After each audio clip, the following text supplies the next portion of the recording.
Ang kwento po natin ngayon ay tungkol sa isang naging masakit na kamatayan ng isang dalaga sa Cebu City nito lamang nakaraang buwan. Ilang araw na din na sinusubaybayan ng marami ang nangyari sa isang dalaga na natagpuang nakasilid sa isang kahon sa gilid ng kalsada sa Barangay Tisa, Cebu City. At bilang pagtugon sa kahilingan ng karamihan, ay samahan niyo po akong talakayin ang naging masakit na kamatayan ng isang criminology student na si Rhea May Tukmo. Bago ko po simulan ang ating story, sa mga bago po sa channel ko, please hit the subscribe button at pakipindot na rin po ang ating notification bell para ma-notify kayo sa mga bago nating upload na videos. July 17, 2023, nang bandang alas 7 ng umaga, ay isang kahina-hinalang kahon ang napansin ng ilang mga dumadaang residente na inabandona sa gilid ng kalsada sa South Verdana Subdivision, Katipunan Street, Barangay Tisa sa Cebu City.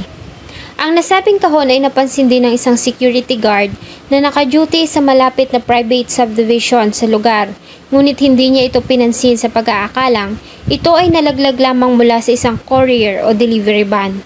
Nang sumapit ang alauna ng hapon, ay isang tagalinis ng kalsada ang nakapansin sa kahon at sinubukan nito iyong galawin. Ngunit mukhang mabigat ito kaya naman ay humingi siya ng tulong sa isang barangay tanod. Nang subukan na nila itong buhatin ay nagulat sila dahil na mabuksan ng kahon ay nakita nila ang braso ng isang tao. Agad silang nagtungo sa barangay hall para i-report ang kanilang natuklasan. Ang kapitan ng barangay Tisa na si Captain Ringo Pacana ay agad na tumawag sa tanggapan ng kapulisan ng Labangon Police Station. Pagsapit ng alas 2 ng hapon, ay dumating na ang mga pulis at investigador sa crime scene. At dito nga ay tumambad sa kanila ang katawan ng isang babae na nasa kalunos-lunos na kalagayan. Ang mga kamay at paa nito ay nakatali ng aluminum cables. Ang mukha nito ay tila ba nasunog ng isang matapang na uri ng kemikal.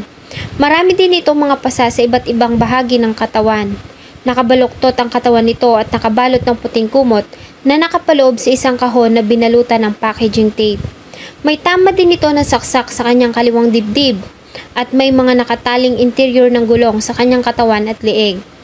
Ayon sa preliminary report, base sa lagay ng katawan ng biktima, ay nakaranas ito ng labis na pagpapahirap.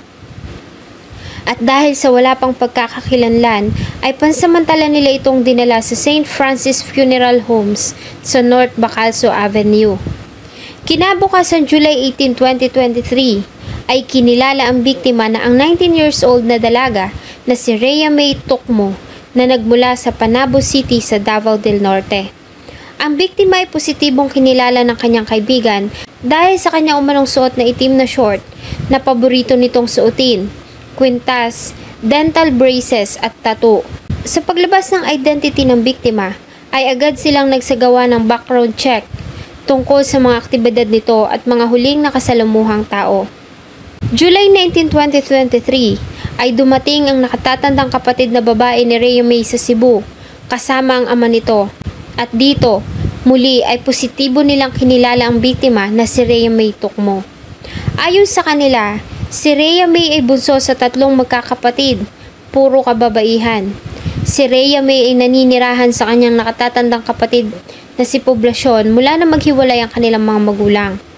Ayon dito ay napakabait na bata ng kanyang kapatid at talaga namang maaasahan.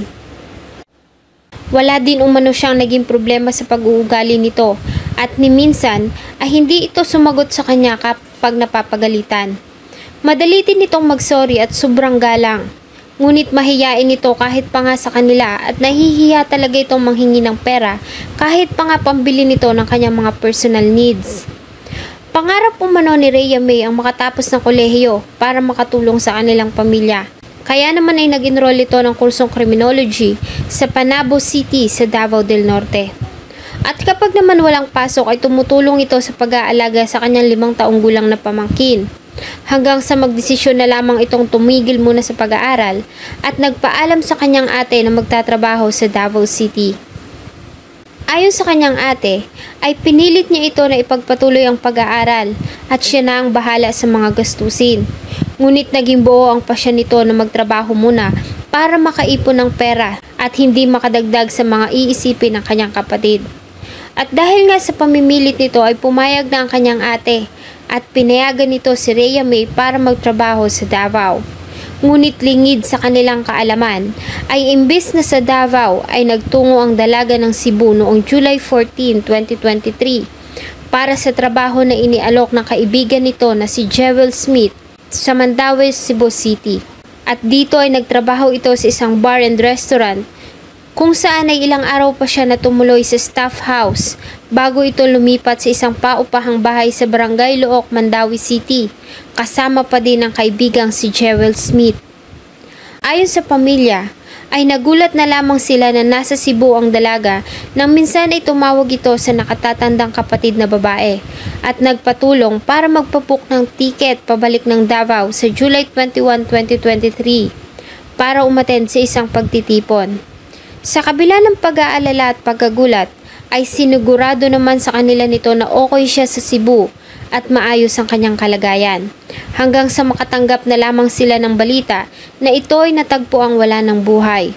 At dito ay napag-alaman nila na nawawala ang wallet at cellphone ng biktima na palagi nitong dala. Simula ang investigador sa boarding house kung saan tumutuloy si Rhea May sa Barangay Look, Mandaue City. At dito, ayon sa isang tindera at sa kanyang kasama sa bahay na si Jewel Smith, ay huling nakita si Rhea May na buhay noong July 16, 2023 nang ganap na alas 4 ng hapon. Sa kuha ng isang CCTV sa Mandaue, ay nakita si Rhea May na sinundo ng isang lalaki na nakasuot ng orange na t-shirt at nagmamaneho ng isang motorbike at tinahak ang daan patungo sa Sitio Mohon kung saan natagpuan ang kanyang katawan. Ang nasabing kuha ng CCTV ay agad na tinala ng mga investigador sa Regional Anti-Cybercrime Unit para sa video enhancement para mas makita ng malinaw kung sino ang lalaki na nagmamaneho ng motor, ganun na din ang plate number nito. July 27, 2023, 10 araw matapos na matagpuan ang katawan ni Rhea May, ay isang witness ang lumapit sa tanggapan ng pulis sa Labangon. Dala ang cellphone na pagmamayari ni Rhea May Tokmo. Ayon sa kanya, ang nasabing cellphone ay kanyang binili sa isang lalaki malapit sa Carbon Public Market. At nang mabuksan niya ang nasabing cellphone, dito ay nakita niya ang mga larawan ng babae na nakilala niyang ang babae na natagpuan sa loob ng kahon sa Barangay Tisa na una niyang nakita sa social media. Kaya naman ay agad siyang lumapit sa tanggapan ng pulis. Ayon sa kanya, ay una nang nagtungo ang lalaki sa isang cellphone shop sa Carbon area para ipa-unlock ang nasabing cellphone. Ngunit sinisingil ito ng elektrisyan ng halagang 800 pesos. Marahil ay namahalan sa presyo o walang hawak na ganun kalaking halaga, ay nagdesisyon ito na ibenta na lamang ang cellphone sa halagang 2,500 pesos hanggang sa bumaba pa ito sa halagang 1,700. Sa nakuhang impormasyon ay agad na tinungo ng mga investigador ang Carbon Market para maghanap ng mga CCTV na naka-install sa lugar at dito ay nagawa nilang makakuha ng mga footages kung saan ay nakita ang isang lalaki na nakasuot ng orange na t-shirt ang may daladala sa cellphone ng biktima. Ang larawan ng lalaki ay agad nilang pinakalat sa social media bilang person of interest sa kamatayan ni Rhea May Tokmo. July 29, 2023 ng alauna ng hapon ay nakatanggap ng report ang tanggapan ng Guadalupe Police Station dahil umano sa isang lalaki na may dalang baril ang nasa lugar. At dito ay nagawang maaresto ng mga kapulisan ng Guadalupe, Cebu City ang 22 years old na si Simeon Camangyan Gabotero. Si Gabotero ay nahuli sa Sitio Sampaguita, Barangay Guadalupe, Cebu City. Nakuha sa kanyang isang walang lisensyang baril na may 4 na mga bala. Sa pagkakaaresto kay Gabotero ay napag-alaman nila na siya ang lalaki na nakuhaan ng CCTV na nakapaskil sa official Facebook page ng Cebu City Police Office at tinuturing na person of interest sa pagkamatay ni Rhea May Tokmo. Sa ginawang inquiry ng mga kapulisan ay pinakita nila ang kuha ng CCTV kung saan ay nakita itong dala ang cellphone ng biktima na si Rhea May. Hindi naman ito tinanggi na siya nga ang nakuhaan ng CCTV, ngunit ayon sa kanya Ang nasabing gadget ay kanya umanong nakuha mula sa isang kapitbahay na naninirahan din sa Guadalupe na si Roberto Hisman Gabison noong July 16, 2023. At ito umano ang nag-utos sa kanya para ipa-unlock o ibenta ang cellphone. Ayon din sa kanya, matapos na ibenta ang gadget sa halagang 1,700 ay binigyan siya ni Gabison ng halagang 500 piso. Sinabi din niya na nakita niya si Rhea May at si Roberto Hisman Gabison alias Insik na nagtatalo malapit sa elementary school sa Barangay Guadalupe, Cebu City nang napadaan siya sa area. Hindi niya rin umano alam na ang nasabing cellphone ay pagmamay-ari ng isang biktima ng pagpatay. Sinabi din niya na alam niya na hinahanap siya ng mga pulis, ngunit hindi siya sumuko dahil sa natatakot na madamay sa krimen. Kinabukasan July 30, 2023, nang ganap na alas 7:45 ng umaga, ay naaresto naman sa isang buy-bust operation si Roberto Hisman Gabison sa Sitio Cabulacan, Barangay Guadalupe, Cebu City. Nang tanungin nila si Gabutero kung ito ba ang Gabison na kanyang tinuturing na siyang lalaki na nag-utos sa kanya para ibenta ang cellphone ni Rhea, ay positibo nitong kinumpirma na ang lalaki ay si Roberto Hisman Gabison alias Insik. Tinanggi naman ni Gabison ang nasabing akusasyon at ayon sa kanya ay hindi niya umano kilala si Gabutero at hindi niya din kilala ang biktima. Ayon din sa kanya ay totoo na may sinanla siya na cellphone dahil sa kinailangan nila ng pera na pangbayad sa inuupahang bed space kasama ang kanyang live-in partner. Ngunit ang nasabing cellphone ay kanyang pagmamay-ari. Ayon sa kanya ay inutusan niya ang isang lalaking nagngangalang Epoy Cañete na dalhin ang cellphone sa isang pawn shop sa Barangay Tabunok, Talisay City. At para patunayan iyon, ayon dito, ang resibo umano ay nasa posisyon ng kanyang asawa. August 4, 2023, ang Philippine National Police ay kumuha ng DNA samples mula kay Gabutero at Gabison para sa gagawing DNA testing. Ang nasabing mga samples ay kanilang ikukumpara sa mga DNA samples na nakuha sa kuko ng biktima. Habang hinihintay ang resulta ng DNA test, ay isang taxi driver ang nagtungo sa tanggapan ng radio station at ito ay nagpa-unlock ng isang interview. Ayon sa kanya, ay naaalala niya na may sinakay siyang mga pasahero noong July 17 na may dalang isang walang laman na kahon. Base sa kanyang naging pahayag, ang isa sa mga pasahero ay isang pitit na babae na may mga tattoo, kasama nito ang isang lalaki. Ang dalawa ay sumakay umano sa kanyang taxi sa B. Rodriguez at nagtungo sa isang kondominium sa Barangay Labangon. Ang pagkakalarawan ng taxi driver sa babae ay tumugma sa matalik na kaibigan ni Rhea May Tocmo at kasama niya sa tinitirhan na si Jewel Smith. August 7, 2023, ang galit na si Jewel Smith ay dumulog sa tanggapan ng Cebu City Police Office para umano linisin ang kanyang pangalan na idinawit ng taxi driver sa pagkamatay ng kanyang kaibigan. Muli ay tinanggi nito na may kinalaman siya sa pagkamatay ni Rhea May at nanindigan nito sa nauna ng statement na huli niyang nakita ang kaibigan noong July 16. Ayon sa kanya, magmula ng interviewin ng taxi driver ay naging subject na siya at ang kanyang pamilya sa mga pagbabanta at mga walang basihang akusasyon sa social media. Mula kasi umano noon ay kumakalat na ang kanyang larawan sa social media na wala umanong permission niya. Sinabi din niya na noong July 17 ay nasa bahay lamang siya at nagpapahinga dahil iyon ay araw ng linggo at walang pasok. Nagbabawi umano siya sa tulog dahil sa gabi na siya nakakauwi galing sa trabaho. Ayon din dito ay magsasampa siya ng kaukulang reklamo sa taxi driver sa ginawa nitong pagpapakalat ng kasinungalingan. Hinamon pa nito ang taxi driver na maglabas ng video mula sa dashcam para patunayan ang aligasyon.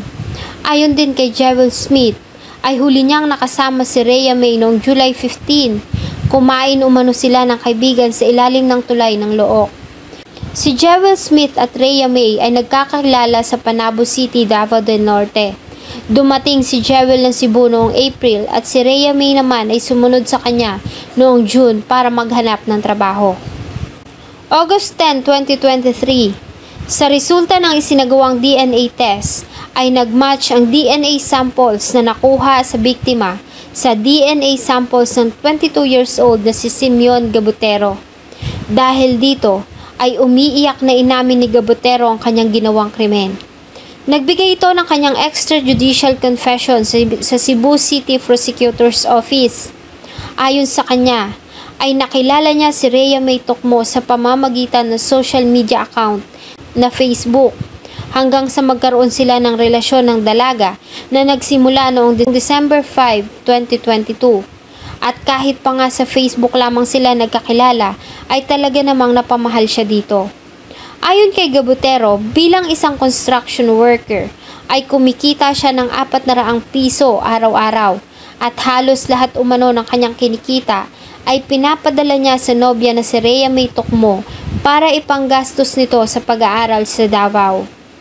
Ngunit nagulat umano siya nang malaman na hindi ito nag-enroll at huli niya na din nalaman na ito pala ay nagtungo ng Cebu noon pang July 14 at naninirahan sa isang boarding house sa Barangay Looc, Mandawi City. Ayon sa kanya ay umamin lamang sa kanya ang nobya noong July 16, 2023 at dito ay sinabihan niya ito na magtungo sa kanyang inuupahang bahay sa Barangay Guadalupe, Cebu City. Ang kauna-unahang pagkakataon na pagkikita ng dalawa ay siya na rin palang magiging huli. Ayon kay Gabutero, ay dumating si Rhea May sa kanyang tinitirahan ng lasing ng pasado ng hating gabi. Sa loob ng boarding house ay nagkaroon sila ng pagtatalo nang malaman niya na may mga kachat itong iba't ibang lalaki gamit ang iba't ibang Facebook accounts. Nagalit umano siya dito ngunit imbis na magpaliwanag ay tinawanan siya nito na siyang naging dahilan para hindi niya makontrol ang labis na emosyon at galit. Kaya naman ay nasakal niya ang biktima hanggang sa mawalan ito ng buhay. Ayon kay Gabutero, ay sinilid niya ang katawan nito sa isang kahon at itinapon sa gilid ng kalsada sakay ng kanyang motorsiklo. Sa ginawang pag-amin ni Gabutero sa krimen, ay inanunsyo ng Cebu City Police na ang pagkamatay ni Rhea May Tocmo ay considered solved. Si Gabutero ay nahaharap sa kasong pagpatay. Ayon sa kanila, ang kaso ay isang crime of passion dahil sa ang nakikita nilang motibo ng pagpatay ay ang labis na selos at galit. Ayon din sa kanila, maliban sa kuha ng mga closed-circuit television, ang isa sa pinakamalakas na ebidensya na kanilang nakalap ay ang resulta ng DNA test. Si Gabutero ay pansamantalang nakadetain sa Labangon Police Station habang naghihintay ng paglilitis. Samantalang si Gabison naman ay nakadetain pa din sa custodial facility ng Cebu City Police Office dahil sa kasong may kinalaman sa illegal drugs. Ang remains ni Rhea May ay inuwi na ng kanyang pamilya sa kanilang bayan sa Misamis Oriental noong July 31, 2023. Ayon sa kanila, ang plano nilang pagsasama-samang muli na magkakamag-anak para sa isang reunion ay mangyayari pala dahil sa pagkamatay ni Rhea May. Samantala, sa mga huling mensahe ng pamilya ni Rhea May sa kanilang social media post ay hindi pa rin sila kumbinsido sa mga kinalabasan ng investigasyon ng kaso. Hindi rin sila naniniwala sa mga pahayag na ibinigay ng suspect na si Gabutero at hanggang ngayon ay nananawagan pa rin sila para sa hustisya. At dyan po natin tatapusin ang ating naging pagtalakay sa kamatayan ng isa na namang dalaga ng dahil sa karahasan. Salamat po sa inyong patuloy na pagtangkilik ng akin pong mga videos. Huwag niyo pong kalimutang mag-iwan ng inyong salubin at suggestion sa atin pong comment section. Thank you so much po and see you on my next video.